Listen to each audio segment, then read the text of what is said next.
Hey there, welcome to another edition of The Night Sky This Week. I'm your host, Andrew Fazekas, the Night Sky Guy, here every week to share some of my picks of what you can see in the heavens above, wherever you are around the world. Thanks so much for taking a few moments out of your day, joining me in exploring the night sky. I've got the comments open as usual. I'm looking right now at all of you chiming in from different places in the world. We've got Carla from California, Sylvia from Texas. We've got Andreina from Italy. Excuse if I didn't pronounce your name properly. And I'm not wearing my glasses. I usually wear glasses. But I'm looking, Columbus, Ohio, Lubia, nice of you to join us. Lynn from England says it's cold and cloudy where she is. Yeah, I feel ya. It's minus 18 degrees Celsius here in Montreal, Canada, where I am. It is frozen over. We've had some snow. We have I'd say about 20 to 30 centimeters of snow on the ground. So everything's white.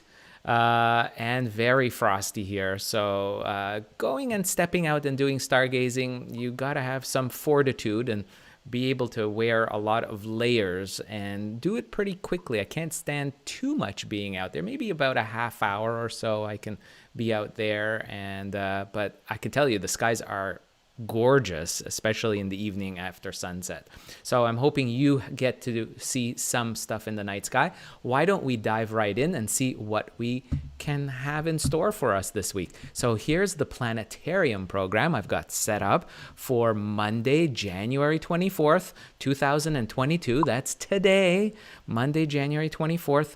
And you can see clearly after sunset, looking towards the southwest, two planets still dominating. Now, we've been talking so much about these giant planets, haven't we? I mean, I think it's been months and months that they have been dominating these evening skies, particularly Jupiter, just so beautiful and bright.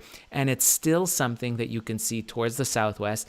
But Saturn, the ringed planet, that is becoming quite a challenge. They're heading and sinking to the horizon, getting closer and closer to the sun from our perspective, making them more challenging to see. Now, if I turn this, let's see if I can get this into the orbital view, and you'll see what I mean. You see where Jupiter and Saturn is, right, in this image? And you can see here the sunset is right here. That's where the sun has set. So this is, again, this is this week. Pretty much every day of this week you would see this. But I want to show you what this would look like from an orbital perspective. If we could sort of magically go above the plane of the solar system, if we could travel outside of our planet, you see these different colored lines here. There's Jupiter that's popped up with some of its moons. These are the moons, Callisto, Ganymede, Europa, and Io.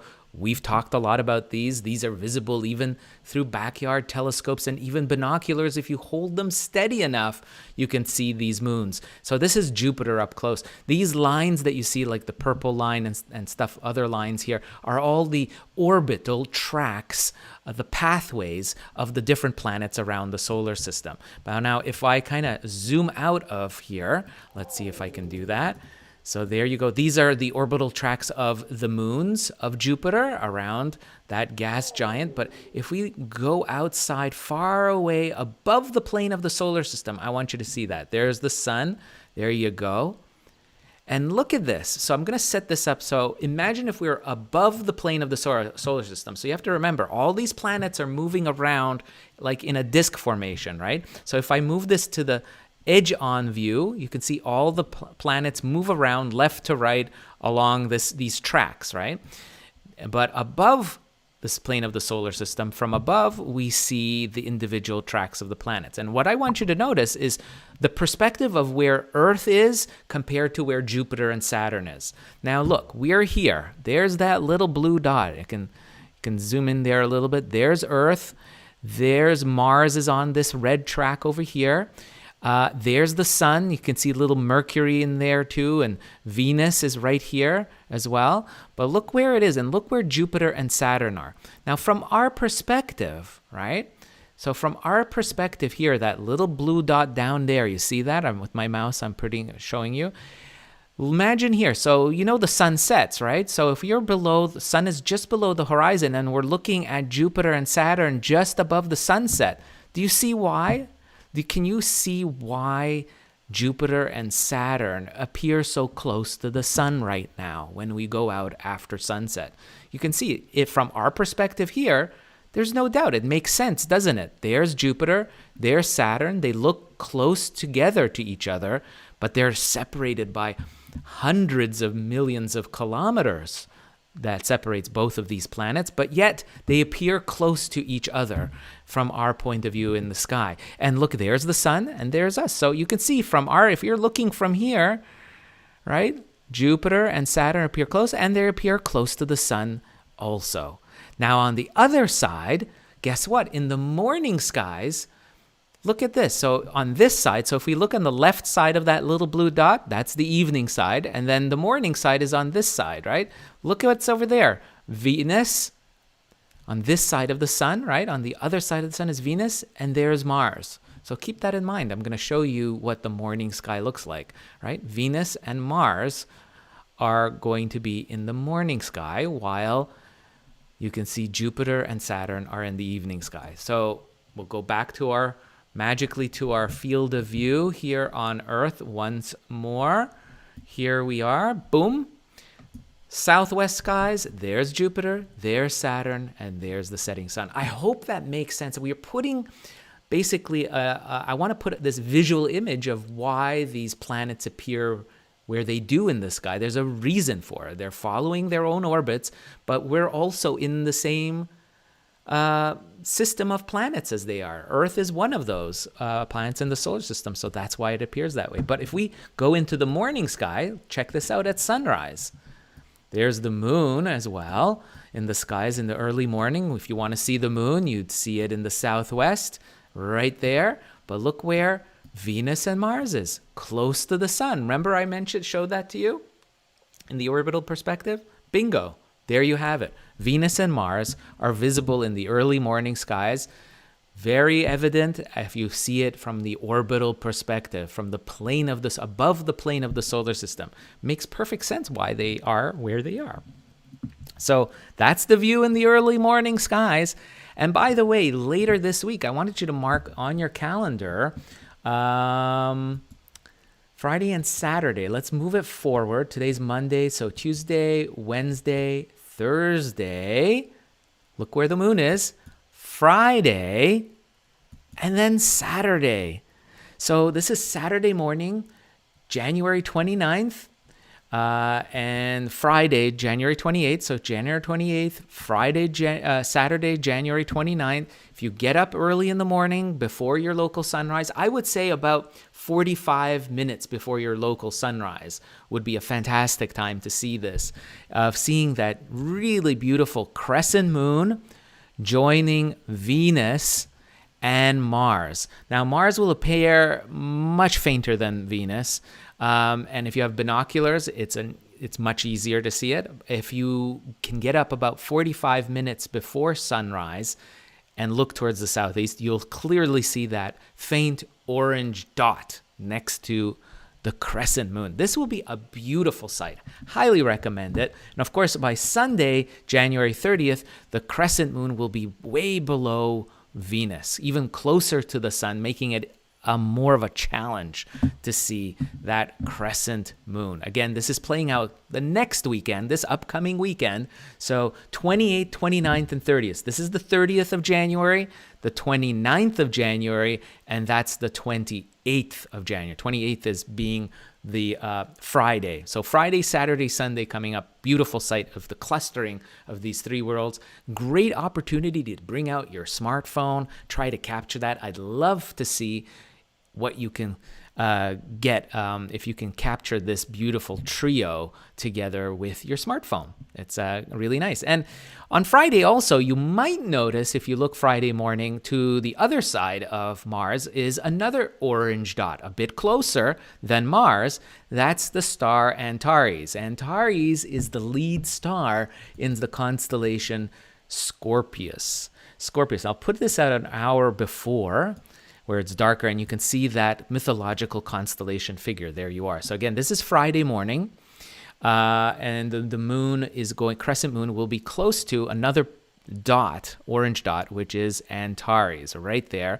And Antares is a star that's about 550 light years away. It's an orange giant star, and it's just amazing to think that it takes 5.5 centuries for that light to travel through space and reach your eye. 5.5 centuries of time passed before that light reaches your eye when you're looking at Antares star. And that will be easy to find in the early morning skies on Friday, January 28th, with the crescent moon guiding you to Antares. So beautiful sight. Check that out if you can. Now, if we move back a few days, let's see, anytime this week, actually, into the evening sky, what you will notice in the evening sky, and here just after sunset, I'm going to go an hour or two after sunset where it gets a little bit dark and we can see more stars. Let's do the sky limit for about suburban stars, approximately. There you go.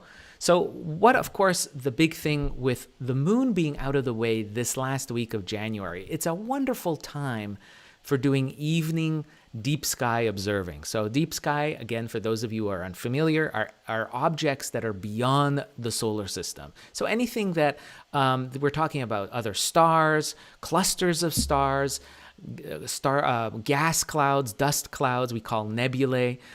They could be planetary nebulae, emission nebulae, all kinds of different gas clouds are visible. Like I said, clusters of stars, and also galaxies. It's a fantastic time because the moon, the glare of the moon, isn't going to interfere with your stargazing. And if you're learning constellations as well, fantastic time.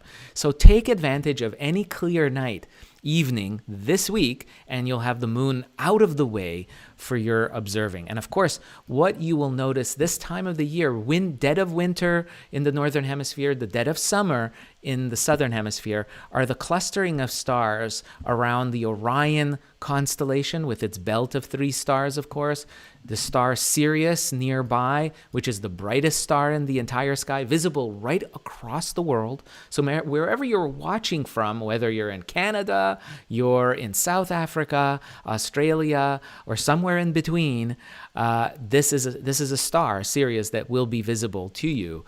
And this time of the year, it's just fantastic to be able to see it. And of course, it marks the constellation. Whoa, am I getting a call here? Well, I'm going to decline that. How about that? There. Can you believe that during my live stream? Here we are. So what you have basically is Canis Major, the big dog, which is located just underneath. Let me zoom out here, underneath Orion.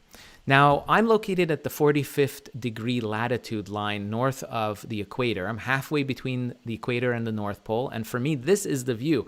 Orion is really coming up in prime time and dominating my evening skies, as it is for most people around the world, except you'll have, depending on how close you are to the equator on either north or southern hemisphere, the height and orientation of Orion will be slightly different. But all this clustering of stars will be visible right across the world, and it's a really great place to begin learning about the night sky and finding deep sky objects. There is a ton. You can see in this planetarium illustration that I have on the screen right now, all these strange numbers like NGC, they're the NGC with a number.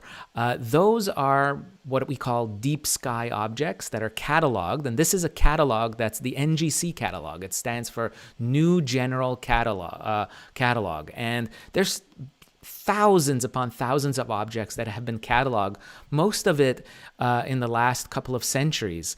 And some of them are faint, needing telescopes to see. Some of them are within the range of binoculars.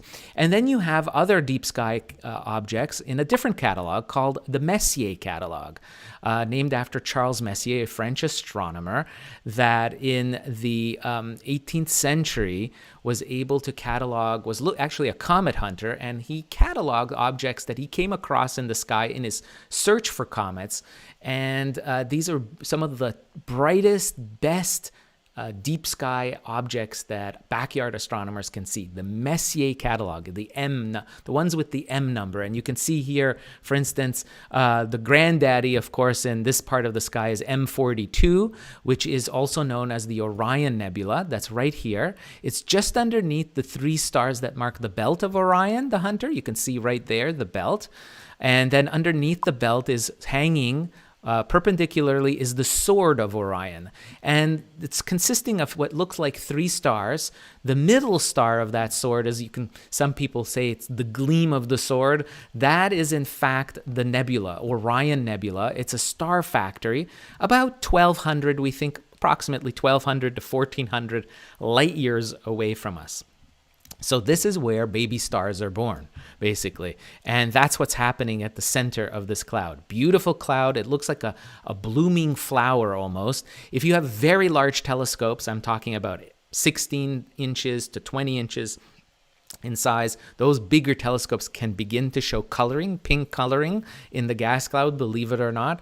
But most of us have smaller telescopes, maybe in the range of 3 to 6 or 8 inches with mirrors and lenses. And we won't see the coloration, but you can definitely see some of the structure of this gas cloud that is really kind of cocooning dozens of baby stars at the center. That's those baby stars, the glow from them, the radiation from those stars is what really lighting up this cloud, what we call the Orion Nebula. Here's a beautiful picture of it, just one of my favorite pictures right there. You can see, and at the center right here is where all those dozens of baby stars are, and it's making all of this glow around those baby stars. So fascinating object. It's officially known as Messier 42. So it's the 42nd object in the Messier catalog, and it is a fantastic object. Another very famous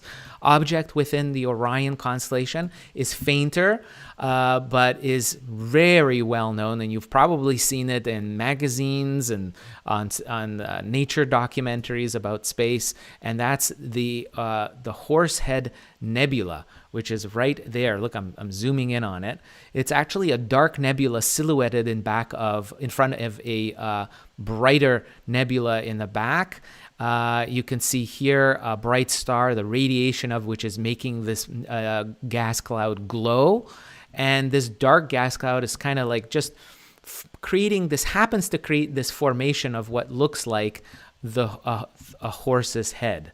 It's a really spectacular formation, and it's it's about 1,400 light years away in itself. It's really an amazing setup. And here you can see a color photograph of what I'm talking about. Look at that. This star that you see right here is the star in the belt, the far left star in the belt of Orion. And there hanging below it is the beautiful Horsehead Nebula. Right there you can see that formation. This is a beautiful color long exposure photograph. We won't see colors like this with the eye at the eyepiece of a telescope, but we can make out the small shape of the horse's head. It's just beautiful formation. It's one of the more famous formations. There are other things in the sky in this area as well. Another one is called the Barnard's Loop. Barnard's Loop. Right here, I've got it all kind of glowing here. It's just off of the left of, you can see that there's the three stars of the belt of Orion, and just off the left is what's called Barnard's Loop. Now, Barnard's Loop is basically a giant emission nebula in the constellation Orion. It was first discovered back in the late 1800s by an astronomer called known as William Herschel, very famous astronomer, and cataloged so many beautiful deep sky objects. And it's named after an astronomer called E. Barnard, who actually captured it for the first time on long exposure photographs. He actually was able to take a photograph on it. And it's also known as an Orion's Loop. Orion's Loop. Now, this particular object is located about 820 light years away. And let me see if I can put up a beautiful photograph of it. And you can see there's the three stars of the belt of Orion right here, 1, 2, 3. You can see the little bit of hint of the Horsehead Nebula, that little black little blip right there. That's the Horsehead Nebula. And there's the sword of Orion, the three stars, 1, 2, 3. The middle one being that beautiful Orion's Nebula gas cloud. You can see all these gas clouds, right? And look at this. There's the loop. That's Barnard's Loop, about 820 light years away. And what they think, the theory of what this funny-looking arc of a nebula is that it's a remnant of an ancient supernova explosion. So a star basically exploded in ancient times, and this is just part of the cloud, the explosion cloud that formed from that supernova explosion that happened, millions of years ago. It's one of those remnants right there. So really amazing stuff. And this is just part of what's out there in terms of the winter sky or summer sky, depending on if you're north or southern hemisphere. But it's just chock full of stuff to see. And if you have binoculars, it's just beautiful also because if I just turn off the deep sky objects here, I want you to see that the Milky Way beautifully runs through this part of the sky right there, right beside Orion, right? And actually Orion kind of is skirting the edge of it, but that means that you will see with binoculars countless numbers of stars in this part of the sky, right wedged between Gemini and Orion. So check that out. I mean, there is just some beautiful stuff going on in the sky this time of the year. You don't want to miss it. It's just beautiful. And without the moon in the sky this week, it just doesn't get any better in terms of deep sky observation. So get out there. If you have binoculars, this is a great time to bring it out and search and scan this area. There's just so many deep sky adventures that you can have, and you'll find tons of objects to see. Now, I'll put some sky charts for certain things that I've talked about in this live stream during the week on my Facebook channel and also on Instagram. Whether you're watching on either one, watching my timeline, you'll see those sky charts as well. So thank you so much for joining me again this week. If you like this video, I put them out every Monday, helping you guide you through the night sky and seeing cool things that you can use your eye or binoculars or telescopes. Most of them are very easy to see. Some of them are a little bit more challenging, but that's what's fun about this hobby of astronomy. There's always something for everyone every week in the sky, and I love sharing my passion with all of you. And if you like this video, again, by supporting me, by also hitting that like button and subscribe button, whether you're watching on Twitter, Facebook, or YouTube. I would love to see you joining my stargazing community. With that, thank you so much for spending a few moments of your time with me, and I'll see you all next week. Until then, clear skies. Bye-bye.